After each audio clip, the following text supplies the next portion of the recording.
Bom dia, alunos do sétimo ano. Tudo bem com vocês? Preparados para a nossa aula de hoje?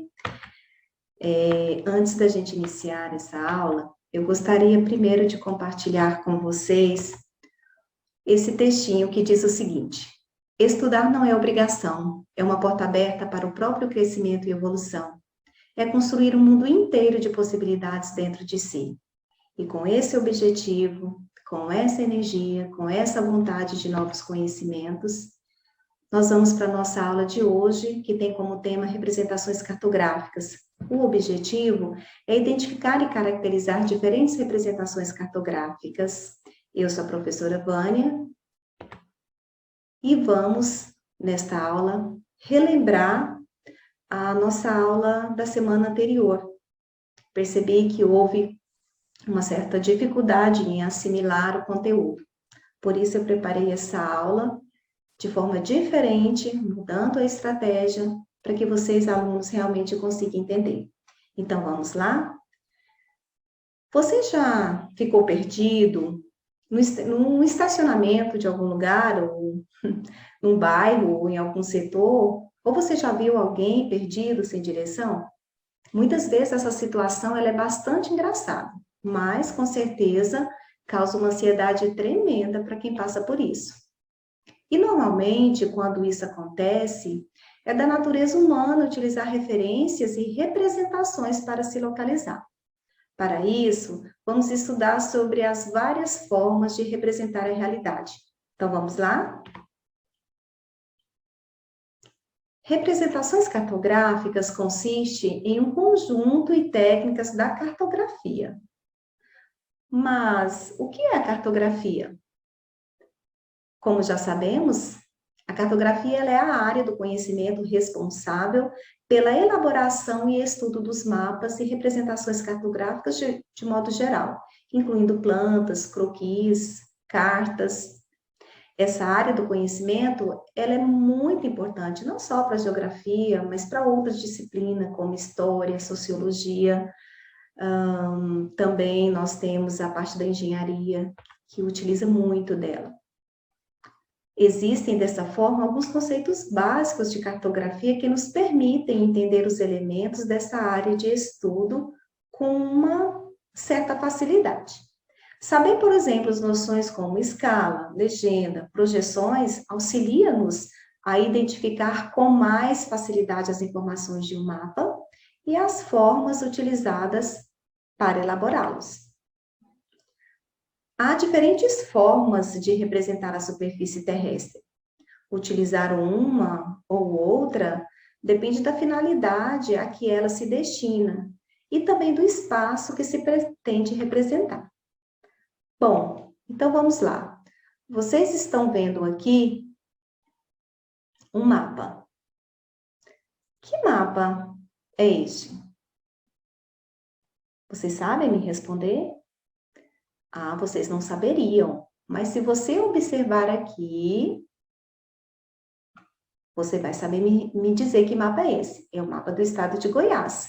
Porque você vai observar o quê? O título. Então, o que é mapa? É uma representação, né, de uma forma reduzida de uma determinada área do espaço. O espaço representado para a elaboração do mapa, ele deve ser compreendido em uma visão vertical, ou seja, assim, ó, de cima para baixo, tá? Como se a gente estivesse dentro de um avião. O mapa é muito mais que um simples desenho. É a representação reduzida da realidade e que basicamente tem 3 funções. Olha que interessante essas funções, meninos. Orientar os desorientados, localizar os perdidos e informar os desinformados. Não é verdade? Tudo a ver, né? E alguém sabe me dizer também que representação é essa? Eu acho que alguns já conseguiram me responder. Isso aí é uma planta. A planta, ela assemelha-se muito com os mapas, porém ela representa espaços menores e mais detalhados, sendo possível representar, por exemplo, bairro, rua, parque. Elas são realizadas a partir de uma escala muito grande, tá? Mas que apresenta muitos detalhes e uma área pequena. E aqui, quem sabe me dizer que figura é essa? Que representação é essa? Diferente, né? Mas é isso, pessoal. Isso aqui é um croquis. O croquis, ele não precisa uma técnica elaborada para a gente fazer. Qualquer um de nós vamos conseguir fazer um croquis. É um desenho simplificado, feito à mão, é um esboço cartográfico de uma determinada área, ou, em outras palavras, um mapa produzido sem escala e sem os procedimentos padrões na sua elaboração, servindo apenas para uma obtenção de informações gerais de uma determinada área. E aqui, quem sabe me dizer? Ah, esse desenho aqui eu tenho certeza que todos vocês conhecem. Exatamente, é o nosso globo terrestre, é a cópia fiel da Terra. É uma representação da superfície terrestre bem maior. Tem a forma semelhante à da Terra.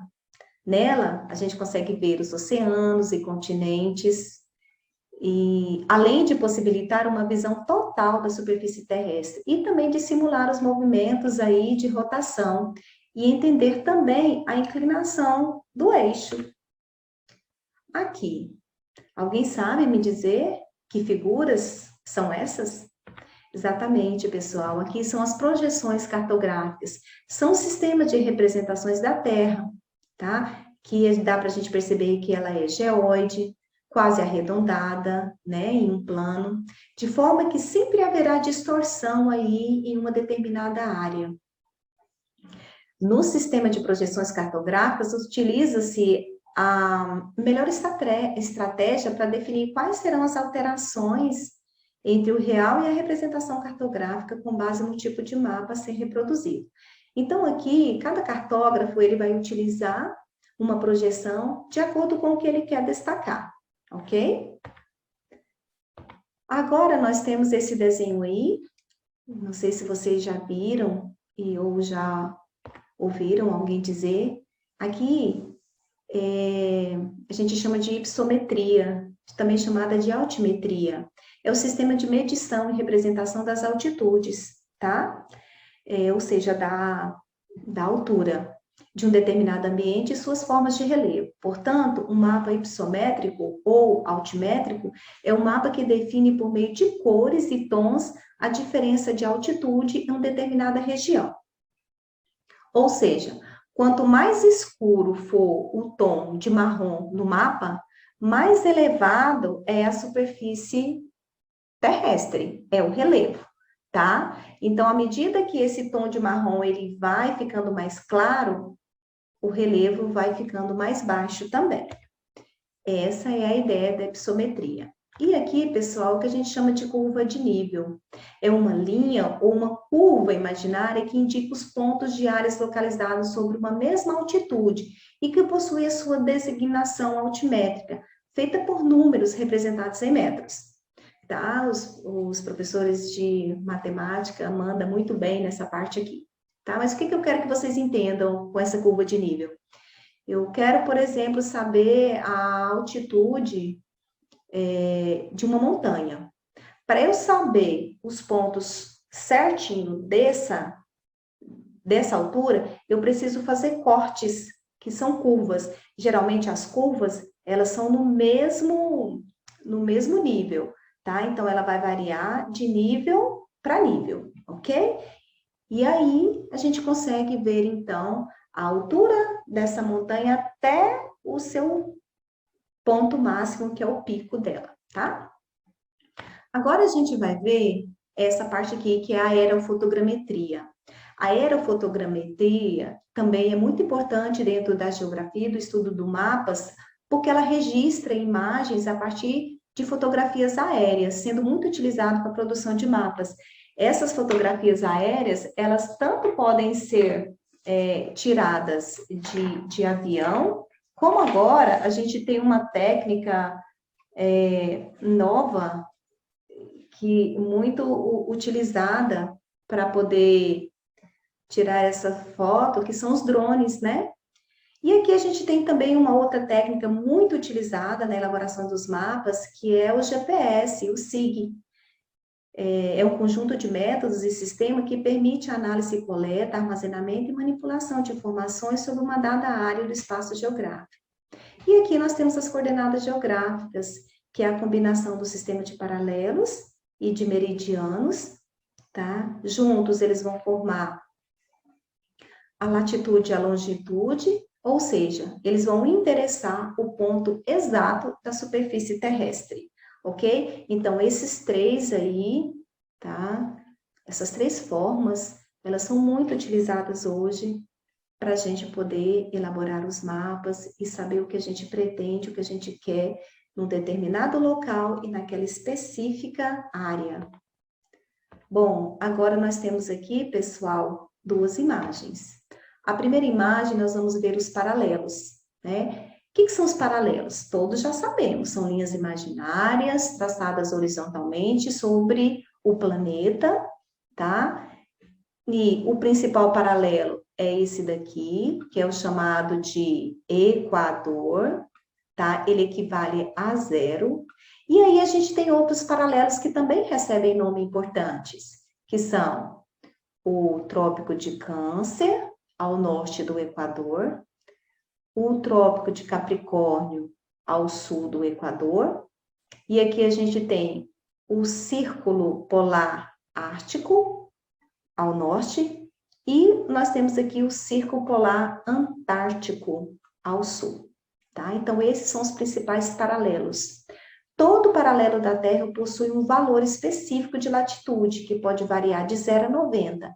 Então, é de 0 a 90 aqui, de 0 a 90 aqui, para cá também e para cá também. Por quê? Porque a circunferência da Terra todinha, tá? Vai equivaler a 360 graus, tá bom? E aqui nós temos a próxima imagem, que são os meridianos, tá? São linhas traçadas verticalmente sobre o planeta. O principal meridiano todos nós já conhecemos. Quem se lembra? Aquele aqui, ó, consegue pronunciar? Meridiano de Greenwich. Esse meridiano, ele divide a Terra em dois hemisférios. Hemisfério leste, hemisfério oeste, ok?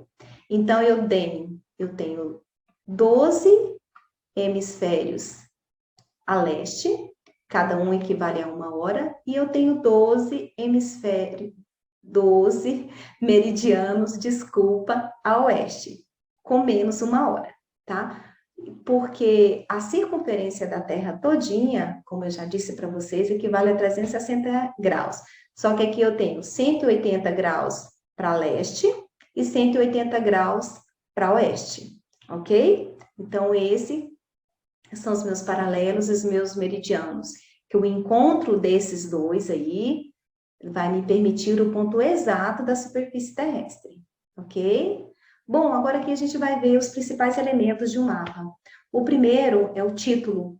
Ele indica o assunto da representação específica do mapa. Lembra lá do meu slide que eu disse para vocês que mapa é esse? Tá? Então, assim, geralmente ele fica na parte superficial, na parte superior, desculpa, do mapa. E aí você bate o olhinho e você identifica que mapa é esse.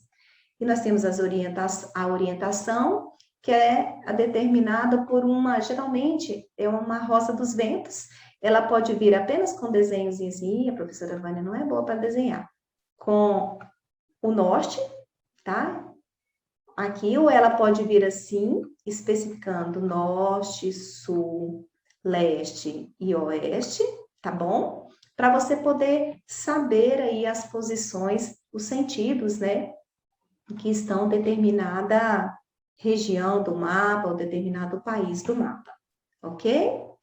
E aí nós temos a legenda, tá? A legenda, ela é muito importante, por quê? Porque nela está contido os símbolos, que está sempre presente nos mapas temáticos. Nela, vocês vão ver cores, números, figuras, tá? Por exemplo, a cor, se você pegar lá o mapa e ver uma cor azul, automaticamente ela revela que naquele lugar, água. Se você vê a cor verde no mapa, você revela a vegetação. Se você vê a cor marrom no mapa, significa relevo. E assim, pessoal, são várias possibilidades que vocês têm, tá bom? Observando bem claramente essa legenda. Deixa a professora Vânia apagar aqui, porque... Deixa eu apagar aqui, desculpa. Que a professora Vânia, ela ainda está meio que aprendendo ainda a lidar com essa ferramenta, porque eu achei necessário mudar aí a minha forma para a nossa aula de hoje, porque eu senti realmente essa necessidade, tudo bem? Então, vamos lá, aqui eu tenho a escala, tá? É a proporção entre a área real e a sua representação em um mapa, geralmente aparece designada nos próprios mapas, na forma numérica ou na forma gráfica, ok? E aqui eu tenho uma fonte, que indica a origem dos dados, de onde que eu tirei aquelas informações. Ela é muito importante também. Ufa! É isso, né? Estamos chegando ao fim deste conteúdo. Espero que tenham gostado. Porém, antes gostaria que você comprovasse que realmente aprendeu, resolvendo as suas atividades contidas no plano de estudo, postado nas salas de WhatsApp, para garantir a sua frequência, sua participação e também a sua nota. Após concluir a atividade, tire uma foto bem legível e envie no meu PV. Dúvidas? Também estou sempre à disposição de vocês e no aguardo das fotos, ok? No mais, a nossa aula de hoje fica por aqui.